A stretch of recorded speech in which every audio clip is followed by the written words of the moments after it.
Eye flu क्या है, eye flu से कैसे सावधानी बरतें, आई फ्लू के लक्षण क्या हैं और ये क्यों फैल रहा है, ये तमाम सवाल आपके मन में होंगे। यही सवाल आज हम डॉक्टर्स के साथ करेंगे और आप ध्यान से सुनिएगा कि किस तरीके से ये फैलता है, क्यों फैल रहा है और इसके लक्षण क्या क्या हो सकते हैं। दो खास डॉक्टर हमारे साथ हैं, doctor Ram Kapoor senior eye surgeon हमारे साथ है और इसी के साथ ही डॉक्टर AK सिंह सीनियर प्लमोलॉजिस्ट हमारे साथ है। बहुत धन्यवाद आप दोनों लोगों का हमारे साथ जुड़ने के लिए। डॉक्टर AK सिंह जी, सबसे पहले आप ही के साथ चर्चा करती हूँ। जानना चाहूंगी सबसे पहले कि ये आई फ्लू क्या है और अचानक से ये जो मरीज इतनी ज्यादा बढ़ गई हैं, इसका कारण क्या है? देखिए, आई फ्लू एक किस्म का वायरल इन्फेक्शन है। वायरल इन्फेक्शन आंख को इफेक्ट करता है। बहुत सारे ऐसे वायरल इन्फेक्शंस हैं जो सिर्फ आंख को इफेक्ट करते हैं और कुछ वायरल इन्फेक्शंस हैं जो आंख के साथ साथ लंग को और जुकाम और लंग की प्रॉब्लम्स भी करते हैं। तो अभी तो हम लोग बढ़ती हुई केसेस देख रहे हैं आई फ्लू के। उसकी वजह यह है कि ये टाइम वायरल इन्फेक्शंस को स्प्रेड होने के लिए बहुत ऑप्टिमल टाइम है। जब बारिश शुरू होती है तो वायरल इन्फेक्शंस ज़्यादा फैलते हैं। जब जुकाम ज़्यादा होगा, लोगों को आंख की दिक्कतें होंगी, कंजक्टिवाइटिस जिसको बोलते हैं आम भाषा में, कि ये आंख में एक जो हिस्सा होता है, जो झिल्ली होती है आंख में, उसको कंजक्टिवा बोलते हैं और उसके वायरल इन्फेक्शन को कंजक्टिवाइटिस या नॉर्मल भाषा में पिंक आई बोलते हैं। अभी जो हम ज्यादा कंजक्टिवाइटिस के केसेस देख रहे हैं उसकी वजह ये भी है कि ये टाइम रेस्पिरेटरी इन्फेक्शंस के लिए भी कॉमन होता है। अब एक कोविड वेरिएंट यूएस में रिपोर्ट हुआ था, नया वेरिएंट था जिसको जनवरी में रिपोर्ट किया गया था और इंटरेस्ट बोला था कि मतलब बहुत डीप इंप्लीकेशंस नहीं है लेकिन इसको मॉनिटर करना है। और मई में उन्होंने उसका नाम आर्क्टुरस रखा था और ये भी पिंक आई करता है। तो अगर किसी को आंख के इन्फेक्शन के साथ खांसी भी हो रही है और चेस्ट की दिक्कत हो रही है, सांस फूलने में प्रॉब्लम हो रही है, तो उस चीज को डॉक्टर के संज्ञान में लाना जरूरी है। और आइसोलेशन तो हम लोग नहीं कहते हैं, लेकिन हैंड वॉशिंग हो गई, कफ को कवर करके जब खांस रहे हैं तो कवर करना है, हाथ फ्रीक्वेंटली धुलते रहना है, वो जो पुराने प्रिकॉशंस थे उनको ऑब्जर्व करना है। तो ये रेस्पिरेटरी इलनेस का भी एक पार्ट हो सकता है जो आंख का इन्फेक्शन है, और ये पर से सिर्फ आंख का इन्फेक्शन भी हो सकता है जो अभी हम लोग देखने को मिल रहा है। अभी दोनों ही चीजें देखने को मिल रही हैं। ठीक है, डॉक्टर राम कपूर भी हमारे साथ है। डॉक्टर राम कपूर, क्योंकि आइज एक ऐसा पार्ट है हमारी बॉडी का जो बहुत सेंसिटिव है, उसके साथ थोड़ी सी भी छेड़छाड़ जो है हमें बहुत नुकसान पहुंचा सकती है, और क्योंकि आंख हमारे लिए बहुत जरूरी है, ऐसे में जो आई फ्लू इस वक्त फैल रहा है, लोग बहुत डरे हुए हैं कि कहीं हमारी आंखों को नुकसान तो नहीं हो जाएगा। ये कितना खतरनाक है, मैं आपसे सबसे पहले ये जानना चाहूंगी। देखिए, इसको आई फ्लू या कंजंक्टिवाइटिस इसको कहते हैं। अच्छा, ये वायरल होती है। इसका सबसे बड़ी बात है कि बहुत ज़्यादा क्रॉस इन्फेक्शन बहुत होता है, बहुत फैलने का इसमें डर रहता है। तो कुछ प्रिकॉशन रखने चाहिए। एक तो प्रिकॉशन ये है कि किसी और का तौलिया यूज़ ना करें, किसी का टॉवल यूज़ ना करें, किसी का रुमाल यूज़ ना करें, क्योंकि बहुत जल्दी फैलता है। और ये जो इसमें जो पानी आता है, अगर कहीं पे किसी रगड़ दिया और आपने उसमें हाथ लगा दिया तो आपके बहुत जल्दी वो फैलने का डर रहता है। हालांकि लोग ये कहते हैं कि आंख में देखने से हो जाता है, ऐसा नहीं होता। आंख में अगर केवल देखेंगे आप पेशेंट के तो ऐसा नहीं कि आपको भी हो जाएगा, लेकिन ये फैलता है आंख के पानी से या कीचड़ से, उससे बिल्कुल बच के रहना चाहिए। दूसरी बात है कि इसका प्रॉपर ट्रीटमेंट जो होना चाहिए, तो किसी आप आई सर्जन को दिखाएं, उसका ट्रीटमेंट लें। ऐसा नहीं कि किसी और से पूछ के या केमिस्ट से आपने दवा ले ली। कि इसमें बहुत आवश्यक ये होता है कि इसमें आई ड्रॉप्स जो होने चाहिए वो केवल एंटीबायोटिक आई ड्रॉप्स होने चाहिए। स्टेरॉइड आई ड्रॉप्स बिल्कुल नहीं इसमें यूज करना है।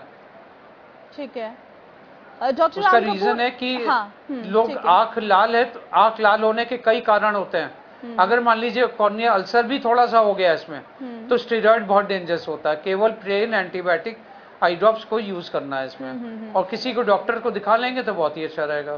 ठीक है, हमें कैसे पता चलेगा कि हम आई फ्लू ही हमें हुआ है? कैसे अंदेशा लगाएं घर पर? डॉक्टर राम कपूर, ये मोस्टली वायरल होता है। ये वायरल होता है, लेकिन हम लोग एंटीबायोटिक्स अवश्य देते हैं, क्योंकि कभी कभी वायरल जब होता है तो बैक्टीरियल इन्फेक्शन होने के भी चांसेस होते हैं, इसलिए एंटीबायोटिक आई ड्रॉप्स जरूर देना चाहिए। ये बहुत आवश्यक होता है एंटीबायोटिक आई ड्रॉप्स देना। ठीक है। और इसमें सबसे बड़ी चीज होती है क्लीनलीनेस। क्लीनलीनेस अवश्य होना चाहिए।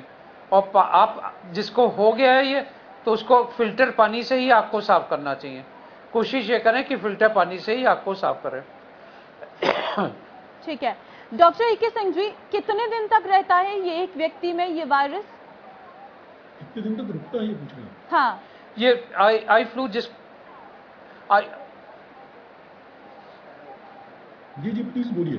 जिसको हम लोग आई फ्लू कहते हैं, ये मोस्टली वायरल इन्फेक्शन ही होता है, बैक्टीरियल नहीं होता है। लेकिन उसके बावजूद भी, उसके अलावा भी आपको एंटीबायोटिक आई ड्रॉप्स का अवश्य प्रयोग करना चाहिए। और ये देख लें कि प्लेन एंटीबायोटिक होनी चाहिए, स्टेरॉइड नहीं होने चाहिए उसमें। ठीक है। Doctor A K. Singh ji, viral infections होते हैं, हाँ। ये वायरल इन्फेक्शन भी 3 से 5 दिन अमूमन देखा जाता है। कुछ लोगों में थोड़ा सा ज्यादा ड्यूरेशन देखने को मिल जाता है कि 7 से 10 दिन, बट ये सेल्फ लिमिटिंग होता है। और जैसा कि डॉक्टर साहब ने बताया कि इसमें जो है सेकेंडरी बैक्टीरियल इन्फेक्शन के रिस्क बहुत ज्यादा होते हैं किसी भी वायरल इन्फेक्शन में। तो और आई एक वाइटल ऑर्गन है, तो इसलिए हम लोग उसमें एंटीबायोटिक ड्रॉप्स देना पसंद करते हैं। लेकिन इसमें जो सबसे इंपॉर्टेंट चीज है वो यही है कि अगर आपके आंख में कोई भी इन्फेक्शन हो रहा है, तो आंख की लाली बहुत सारी वजहों से आती है, तो आप जरूर एक आई स्पेशलिस्ट को दिखाएं। खुद से सेल्फ मेडिकेट ना करें, आई स्पेशलिस्ट को दिखा, क्योंकि बहुत सारी वजहें हैं। ये माना कि अभी कंजक्टिवाइटिस का सीजन है, पिंक आई बहुत कॉमनली हो रही है जो वायरल इन्फेक्शन है, लेकिन और भी बहुत सारे कारण होते हैं। तो ऐसा ना हो कि कोई और वजह से किसी को हो रहा हो और वो ये समझे कि ये कंजक्टिवाइटिस हो रही है। ज्यादा चांसेस इस मौसम में कंजक्टिवाइटिस ही है, लेकिन आपके डॉक्टर को जरूर दिखाएं, दिखा के और करें।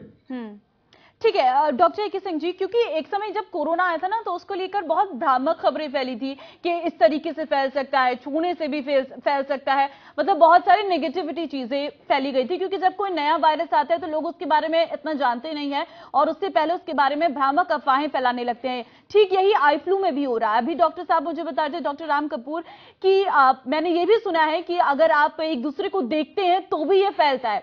ये भी एक जो रॉन्ग मैसेज है वो दिया जा रहा है। क्या ऐसा होता है?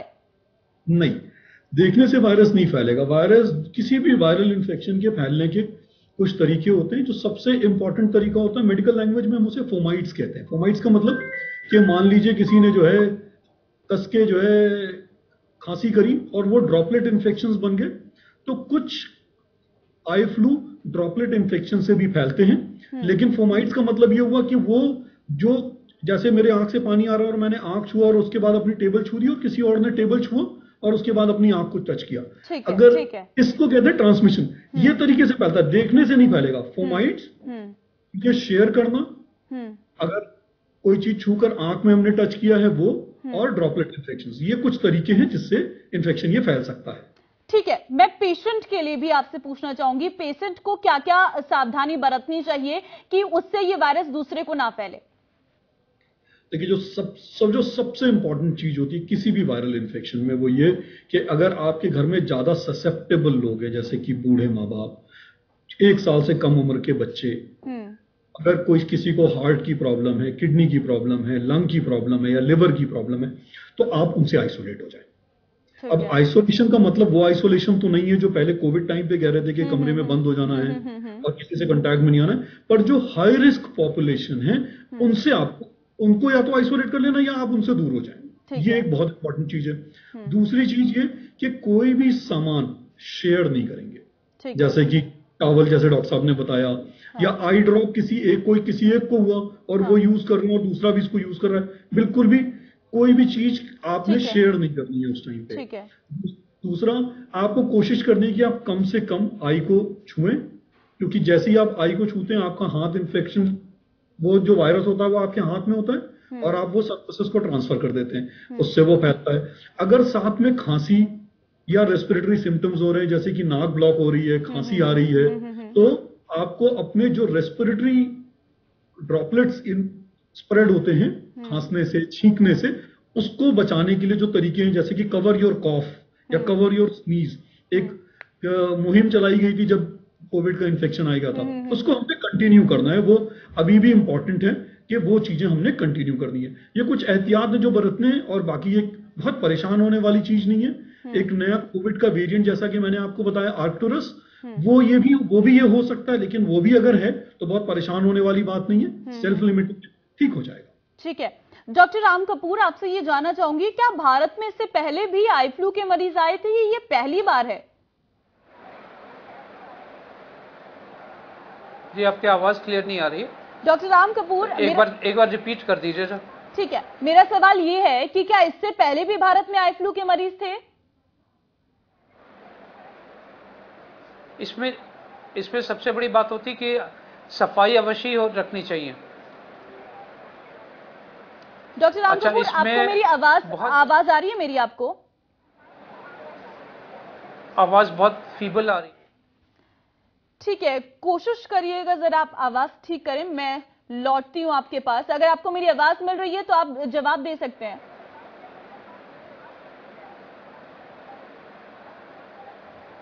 ठीक है, मैं अपनी टीम से कहती हूँ वो आपसे कांटेक्ट करें और उसके बाद आपके पास लौटते हैं। Doctor A K. सिंह जी, यही सवाल मैं आपसे पूछना चाहूंगी, क्या ये भारत में पहले भी आया था आई फ्लू, या ये पहली बार है?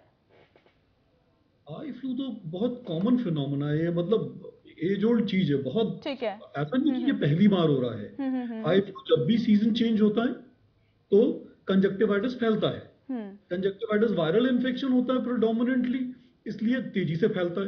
कुछ बैक्टीरियल इन्फेक्शन भी होते हैं। फंगल इन्फेक्शन की कैटेगरी में भी रख सकते हैं? फंगल इन्फेक्शन बहुत रेयरली होता है। ठीक है, ओके। इम्यून कॉम्प्रोमाइज में होता है। हमने कोविड में कुछ ऐसे पेशेंट्स देखे जिनको म्यूकर हुआ और वो आई में इन्वेड कर गया, अदरवाइज फंगल बहुत कॉमन नहीं है। ये अमूमन बैक्टीरियल या वायरल होता है, और प्रिडोमिनेंटली अगर हम ज्यादातर केसेस जो होते हैं वो वायरल के होते हैं। तो और ये पहले भी होता था, ऐसा नहीं है कि ये पहली बार हम आई फ्लू देख रहे हैं। आई फ्लू जब भी सीजन चेंज होता है, वायरल इन्फेक्शन होते हैं, उनमें से एक वायरल इन्फेक्शन आंख का भी होता है जिसको हम लोग आई फ्लू बोलते हैं। ठीक है, एक और चीज आपसे जानना चाहूंगी, कहते हैं कि इसमें कॉन्टेक्ट लेंसेसों का इस्तेमाल नहीं करना चाहिए जिन्हें आई फ्लू हुआ है, इन सब चीजों से दूर रहना होगा। Doctor A K. सिंह जी, शायद आपका म्यूट हो गया है, आप अनम्यूट करिए। हाँ, आवाज आ रही है? हाँ आ रही है, हाँ बताइए। कॉन्टैक्ट लेंस एक फॉरेन बॉडी है जो हम आंख में लगा रहे हैं, मतलब नेचुरल नहीं है जो आंख के पार्ट है।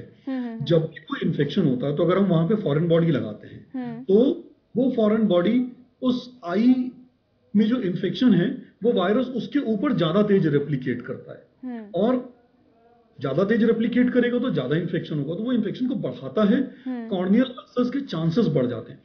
तो जो भी लोग कॉन्टैक्ट लेंसेज का इस्तेमाल करते हैं, अगर पिंक आई हो रही है, किसी भी तरीके का आई में प्रॉब्लम हो रही है, तो जो पहली चीज है वो आई कॉन्टैक्ट लेंसेज को इस्तेमाल नहीं करना है। आप वापस अपने आई ग्लासेस इस्तेमाल करें और अपने डॉक्टर को दिखाएं। कॉन्टैक्ट लेंसेज बिल्कुल नहीं लगाने हैं। तो ठीक है, डॉक्टर राम कपूर, आपको मेरी आवाज मिल रही है अब क्लियर? ठीक है, लगता है नहीं मिल रही है। Doctor A K. सिंह जी, आपके पास ही आऊंगी, क्योंकि एक और सवाल मेरा ये रहता है, कोरोना के टाइम पे हमने देखा था जब एक व्यक्ति को कोरोना हो गया था तो उसे पूरी तरीके से खुद को आइसोलेट रखना पड़ता था, मतलब वो घर के और जगहों पर नहीं जा सकते थे। कहा जाता था कि वायरस ऐसे फैल जाएगा, या फिर वो किचन वगैरह, क्योंकि कई महिलाएं ऐसी हैं घर में जिन्हें ये प्रॉब्लम हो रही है, उन्हें क्या इन सब चीजों से दूर रहना होगा? आई फ्लू में भी खाने के सामान को टच ना करें, क्या ऐसा भी कुछ होता है? अब अगर मान लीजिए खाने के सामान को तो नहीं टच करते, बर्तनों को टच करते हैं, और उससे फैल सकता है। तो ठीक है, तरीका अगर मतलब अब कोई नहीं करने वाला है तो अलग बात है, but otherwise if somebody else can do it, कोई और कर सकता है, तो बिल्कुल इस चीज को अगर रोक करेंगे तो उससे रोकथाम की जा सकती है। ठीक है। एक पुराना स्टेटमेंट है जो हमारी किताबों में लिखा गया है कि family is the playground of infectious diseases. कि अगर एक इन्फेक्शन आता तो वो सारे फैमिली मेंबर्स में फैलता है। उसको रोकथाम कर पाना मुश्किल होता है, लेकिन हम लोग अपनी कोशिश पूरी करते ही हैं कि एक इंसान से दूसरे में ना फैले, और जो हाई रिस्क पेशेंट्स हैं फैमिली के अंदर, उनके अंदर तो बिल्कुल ही ना फैले। तो उसमें ये चीज बचाव करना मदद कर सकता है। ठीक है, अभी मैं हमारे संवाददाता ने एक डॉक्टर से बात की थी, उनकी तरफ से ये जानकारी दी गई थी कि ये आंखों के अंदर नहीं होता है, आंखों की बाहरी सतह पर होता है। क्या ये ऐसा ही होता है? जी, कंजक्टिवा जो होता है वो एक पतली सी झिल्ली होती है, ट्रांसपेरेंट, जो आपके आंख के ऊपर और जो और पलक है, पलक के अंदर की तरफ होती है, उसको कंजक्टिवा बोलते हैं, और उसके इन्फेक्शन को कंजक्टिवाइटिस बोलते हैं। उसके अंदर जो इन्फ्लेमेशन होता है अगर इन्फेक्शन की वजह से हो रहा है तो उसको कंजक्टिवाइटिस बोलते हैं। तो ये आंख के अंदर नहीं है, आंख के बाहर की जो परत है उस पे। ठीक है। और क्योंकि जो अभी इस वक्त मरीज अस्पताल में पहुंच रही हैं, इनके लिए जो दवाइयां डॉक्टर्स रिकमेंड कर रही हैं वो क्या आई ड्रॉप है या फिर कुछ दवाइयां और हैं जिन्हें वो खा सकते हैं, या फिर सिर्फ आई ड्रॉप्स इसका एक सोल्यूशन है? अब यहाँ पे जो सबसे इंपॉर्टेंट बात है वो यही है कि अगर ये सिर्फ आंख का इन्फेक्शन है तो आई ड्रॉप्स काफी है, क्योंकि आई ड्रॉप्स का फायदा ये है कि वो कम कॉन्सेंट्रेशन में इस्तेमाल होते हैं और आंखों में पूरा कॉन्सेंट्रेशन देते हैं, तो जरूरत ही नहीं किसी और चीज की। अगर आंख के इन्फेक्शन के साथ खांसी भी हो रही है, जुकाम भी हो रहा है, सांस फूल रही है या सांस लेने में दिक्कत हो रही है, तो यहाँ पे हमें आंख के बियॉन्ड इन्फेक्शन है, वो इन्फेक्शन आंख के साथ साथ गले को, फेफड़े को भी इफेक्ट कर रहा है, तो यहाँ पर हमें दवाइयों की जरूरत पड़ेगी। तो जब आप अपने डॉक्टर से मिलते हैं तो डॉक्टर इन चीजों को इवैल्यूएट करते हैं और इन चीजों को इवैल्यूएट करने के बाद आपको दवाई देते हैं। ठीक है। अभी क्योंकि बहुत सारे ऑफिसेज में मैं सुन रही हूं कि कई सारे जो लोग हैं जिन्हें आई फ्लू हो रहा है, लोग चश्मों का सहारा ले रहे हैं ताकि वो ऑफिस में आ सके और काम कर सके। क्या ऐसे समय में हमें डायरेक्ट लाइट की रेज में आना चाहिए या नहीं? एक्चुअली जब भी आंख में कोई भी प्रॉब्लम होती है तो रोशनी से प्रॉब्लम होती है, फोटोफोबिया बोलते हैं हम लोग उसको डॉक्टर की लैंग्वेज में, कि अगर हल्की रोशनी जो नॉर्मल हमारे लिए है वो हमें तेज लगती है उस टाइम पे। इसलिए कॉमन फिनोमेना जो हम लोग देखते हैं वो ये कि लोग सनग्लासेस यूज करते हैं जब कंजक्टिवाइटिस होती है। ये इस वजह से कि वो जो तेज रोशनी होती है वो कम जाती है सनग्लासेस में और आंखों को सुकून मिलता है। पर सनग्लासेस लगा लेने से किसी दूसरे को इन्फेक्शन नहीं होगा ऐसा नहीं है। ठीक है। सनग्लासेस आपको सिर्फ और सिर्फ तेज रोशनी से हो रही परेशानी से बचाता है, इन्फेक्शन की रोकथाम नहीं करता है। ठीक है। डॉक्टर राम कपूर जी, अगर आई फ्लू होता है तो क्या आंखों में जलन भी होती है? हाँ, आंखों में जलन होती है। आई फ्लू में, कंजक्टिवाइटिस में आंखों में जलन अवश्य होगी और पानी निकलेगा। तो जब आंखों में जलन हो तो कम होती है लेकिन होती है, कीचड़ भी होती है। अगर आंखों में जलन हो तो क्या पानी का इस्तेमाल, डायरेक्ट पानी जो टैप वाटर होता है वो करें या फिर कुछ और पानी का इस्तेमाल करना पड़ता है? देखिए इसमें फिल्टर पानी यूज करना चाहिए या फिर पानी को उबाल लें, उसको ठंडा हो जाने दें, जिससे कि वो पानी उबाल के फिर उसको रूम टेम्परेचर पर आ जाने दें और उसके बाद फिर आंखों को धोएं। इससे कितनी तेजी से ये एक दूसरे में फैलता है? क्योंकि कोरोना में कहा जाता था कि चीजों को टच करने से ही कोरोना फैल जाता है। बहुत तेजी से फैलता है, लेकिन लोग ये कहते हैं कि किसी पेशेंट के आंख की तरफ देखने से हो जाता है। नहीं, ऐसा नहीं होता है। ठीक है। लेकिन चक्कर है कि उसे आंख से पानी आ रहा है और पेशेंट ने आंख को छू लिया, वो पानी उसने कहीं पे टेबल पे लगा दिया, आपका भी हाथ वहां पहुंच गया, तो बहुत तेजी से फैलेगा, फिर तो बहुत तेजी से फैलता है उसमें। ठीक है, बहुत धन्यवाद। लेकिन संपर्क में उसके पानी से संपर्क में आना आवश्यक है। ठीक है, ठीक है, ठीक है। आप दोनों का बहुत धन्यवाद हमारे साथ जुड़ने के लिए और इन तमाम सवालों का जवाब देने के लिए। तो आपने सुना, अभी 2 डॉक्टर्स हमारे साथ हैं जिन्होंने ये जानकारी दी है कि किस तरीके से ये आई फ्लू फैलता है, क्योंकि बहुत आसान भाषा में डॉक्टर्स की तरफ से समझाया गया है कि आई फ्लू आखिर क्या है, कैसे फैलता है, इसके लिए रोकथाम क्या है, हमें जरूरी क्या चीजों को ध्यान में रखना है और किस तरीके से हमें आई फ्लू से बचना है। तो फिलहाल